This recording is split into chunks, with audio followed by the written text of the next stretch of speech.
gremlins! Welcome back to another aesthetic art drawing. Or welcome, if this is your first. As usual, I'm spinning this wheel to choose what aesthetic to draw, and that aesthetic shall be... Ocean Academia. Ocean Academia is a niche of the academia aesthetics, a sub-aesthetic that revolves around fascination with the ocean and desire to learn about it. That learning can be based around science, like marine biology or oceanography, around literature and art that relates to the ocean, or around the many mythologies that involve the sea. The characterization of ocean academia comes from the Aesthetic Wiki, my main source on these videos, unlike many other aesthetics which evolve on social media like Tumblr and TikTok. However, the visuals and vibes, and the fascination with the sea, are much older than the aesthetic's name.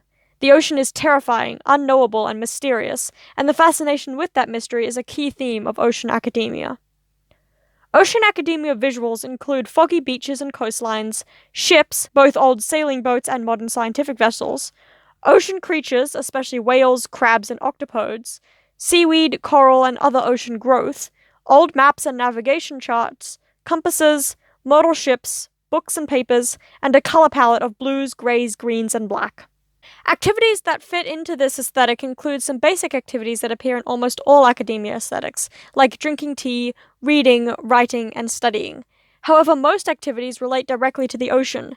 These include underwater photography, watching ocean documentaries, studying marine life, collecting shells or fossils on the beach, reading with ocean views, scuba diving and snorkeling, especially when the activity involves research, spending time in aquariums and ocean-related laboratories, exploring shipwrecks, drawing anatomical drawings of sea creatures, and creating art based on the ocean itself. Some places to hang out that fit the aesthetic include natural history museums, libraries, aquariums, foggy beaches and places with dark ocean views, fishing piers, tide pools, and whale-watching spaces. Ocean academia fashion is similar to other academia fashion, but with an ocean-based color palette and accessories. It is also often more comfortable and practical due to the necessities of laboratory or field work. Some clothing staples include turtlenecks, t-shirts with ocean motifs or aquarium logos, jeans or dark pants, sturdy boots, raincoats, sweaters, blazers, midi skirts, rain boots, and collared shirts. Accessories should be ocean-themed, like seashell or pearl jewelry, jewelry shaped like ocean creatures or tools, compasses, wire-rimmed glasses, patterned socks, and nautical-themed tattoos. There is a lot of overlap between ocean academia and the nautical aesthetic, which I covered around a year ago. If you want to watch that video, it's linked in the cards. While most of ocean academia relates directly to studying the ocean, there are a few subcategories of the aesthetic that relate to visuals or location, but not to the subject of study. One subcategory of ocean academia involves dressing in ocean colors and motifs, but studying other, non-ocean related academic subjects. A person could have interest in ocean visuals but studying something completely unrelated, and they would fit into this category. Another subcategory of ocean academia involves a regular academic taking an ocean vacation, reading on the beach or exploring maritime museums before going back to their regular studying after their break. My ocean academia character is definitely studying the ocean, fascinated with the sea and its creatures. I gave him a very simple base outfit with a lot of accessories to add some ocean flair. As well as those accessories, he also has several ocean-themed tattoos visible under his rolled-up sleeves, as well as more tattoos that aren't visible in this drawing. On one arm, he has an octopus tattoo, several of its tentacles visible on his forearm. On the other arm, he has 2 sharks. I gave him seashell earrings, a string of pearls, and an old brass compass hanging around his neck, and several ocean-themed pins on his suspenders. One pin has a fish skeleton, one has an old ship wheel, and one is octopus-shaped. I decided that his favorite sea creature is the octopus.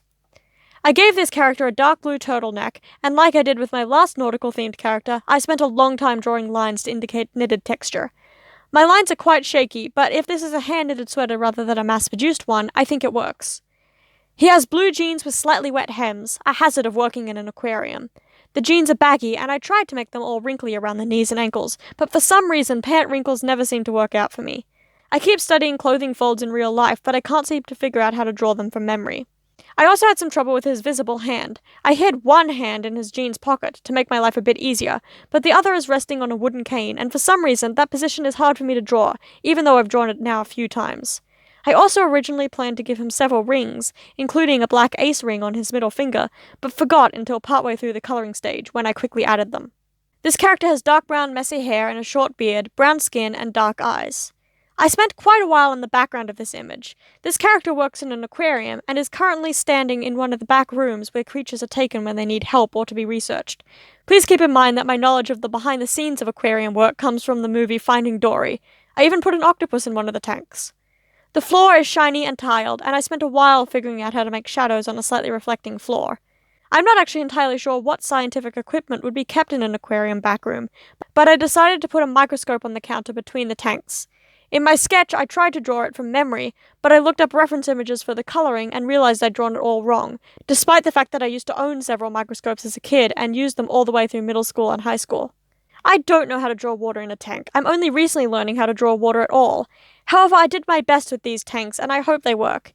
In one tank, there are just a few stalks of water weed and some bubbles. If there are any sea creatures in that tank, they aren't in frame.